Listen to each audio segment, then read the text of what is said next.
Bonjour et bienvenue dans cette suite de formation Power BI.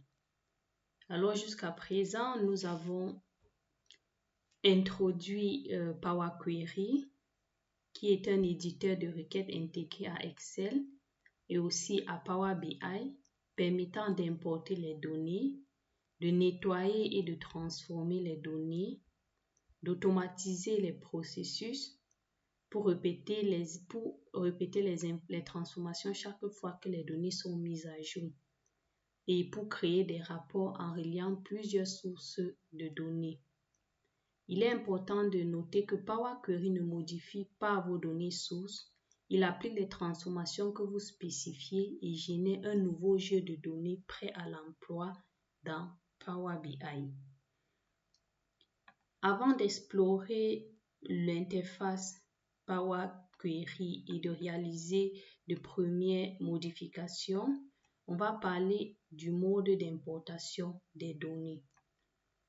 Alors, dans Power BI, on a trois modes d'importation de données, le mode import, le mode direct query et le mode composite, c'est-à-dire le mode double qui tient en compte les deux premiers. Ici, on a un tableau de comparaison avec le stockage des données, les performances, l'actualisation et quelques exemples. Le mode import. Ici, on a des données qui sont copiées dans Power BI. Les requêtes sont rapides et stockées dans une mémoire vertipack, autant pour moi. On a un rafraîchissement qui doit être programmé. Donc ici, le rafraîchissement n'est pas en temps réel. Et pour le mode import, on a une limitation de la taille des données, maxi 1 giga ou encore 10 gigas si vous êtes en version Pro. Donc comme exemple, on a des fichiers Excel et de petites bases SQL. Dans le mode Direct Query, pas de copie de données. Chaque clic génère une requête directe vers la base source. Les données sont toujours à jour et pas de limite de taille. Ici, comme exemple, on a des bases SQL Server et autres. Alors, le mode double ou encore le mode composite mixe les deux. C'est un table en import et d'autres en direct query. Équilibre entre la performance et l'actualisation. Et aussi, cela requiert une bonne maîtrise pour éviter les problèmes de compatibilité de DAX et de performance. Donc, je vais vous montrer où est-ce que cela intervient lorsque vous importez vos données. On va aller dans Power BI. On va importer les données avec le web.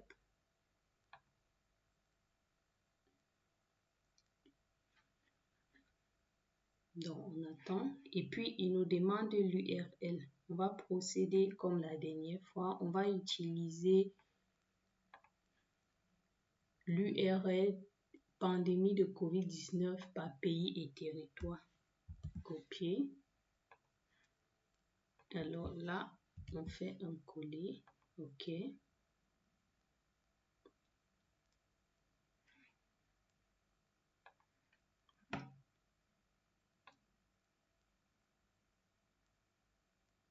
puis, on va attendre quelques instants.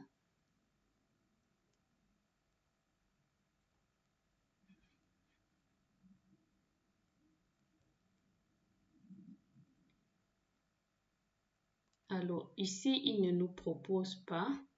On va faire autrement. On va importer les données à partir de SQL Server. Donc là, mode de connectivité des données. Il vous demande de choisir soit le mode import, soit le mode direct query.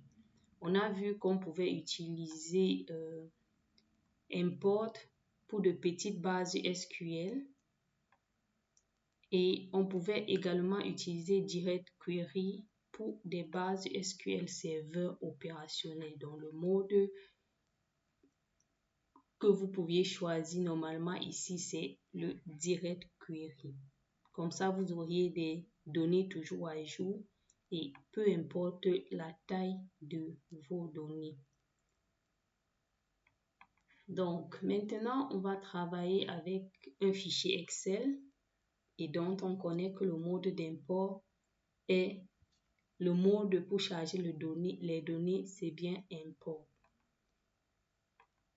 Et on va aller parcourir le Power Query proprement dit.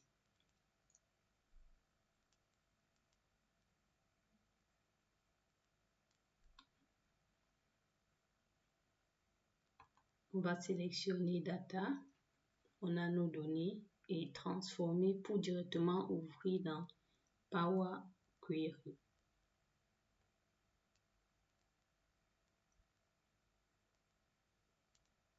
Donc, on a bien toutes les interfaces, les rubans qui sont visibles. Donc, très rapidement, ici, tout en haut, on a le ruban Accueil ou encore l'onglet qui contient les commandes essentielles telles que fermer et charger. Ceci permet de fermer l'éditeur Power Query et d'ouvrir vos données dans Power BI. Vous pouvez ajouter de nouvelles sources de données. Accueil, vous pouvez également supprimer les erreurs, supprimer les lignes, les colonnes. Vous pouvez fractionner, vous pouvez regrouper, vous pouvez modifier le type de vos données, vous pouvez fusionner ou ajouter des requêtes. Dans Transformer, vous pouvez supprimer, vous pouvez transposer votre tableau, vous pouvez détecter le type de données, vous pouvez remplir, pivoter des colonnes, dépivoter, vous pouvez fractionner vos colonnes, vous pouvez faire de la statistique, vous pouvez travailler sur vos dates, c'est-à-dire créer des années, des mois, des trimestres, des semaines, des jours et autres. Vous pouvez également exécuter le script R ou encore le script Python. Dans Ajouter les colonnes, comme son nom l'indique bien, vous pouvez ajouter de nouvelles colonnes à vos données, que ce soit des colonnes à partir des exemples, des colonnes personnalisées. Vous pouvez appeler une fonction personnalisée pour créer une colonne, des colonnes conditionnelles, des colonnes d'index. Vous pouvez extraire vos données, vous pouvez manipuler vos dates, vos heures. Vous pouvez manipuler vos fichiers texte et ainsi de suite. Vous avez le menu affichage, donc vous pouvez décocher la barre de formule, celle qui est visible là. Vous pouvez voir un aperçu de vos données. Vous pouvez afficher les profils de colonnes. Vous pouvez afficher la qualité de vos colonnes et bien d'autres. Vous pouvez ouvrir l'éditeur avancé pour visualiser le code M qui est généré. Vous avez outils, vous pouvez démarrer les diagnostics et vous avez aide. Donc, ceci est important, vous pouvez visualiser les exemples, vous pouvez visualiser la documentation Power BI et bien d'autres.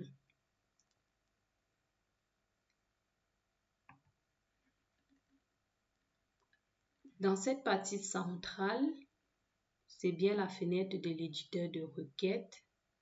C'est où vous avez un aperçu de vos données. Vous pouvez y voir vos données sous forme de tableau.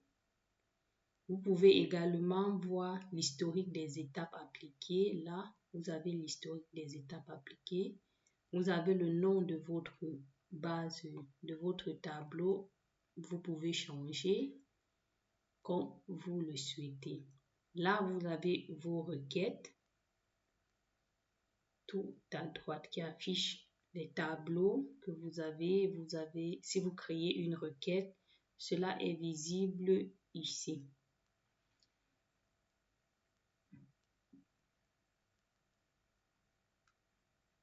Ok.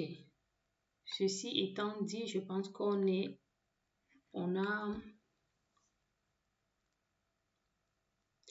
ceci sera vraiment plus compréhensible avec les manipulations. On va commencer à traiter les données, à manipuler les différentes fonctionnalités contenues dans les onglets. Et avec du temps, vous allez prendre la main et vous verrez c'est quelque chose d'automatique et de pratique. Donc, dans la prochaine vidéo, nous allons faire un exemple concret. Nous allons importer les données et nous allons commencer à réaliser des manipulations. Sur ce, je vous remercie de m'avoir suivi et je vous dis à très bientôt dans la prochaine vidéo.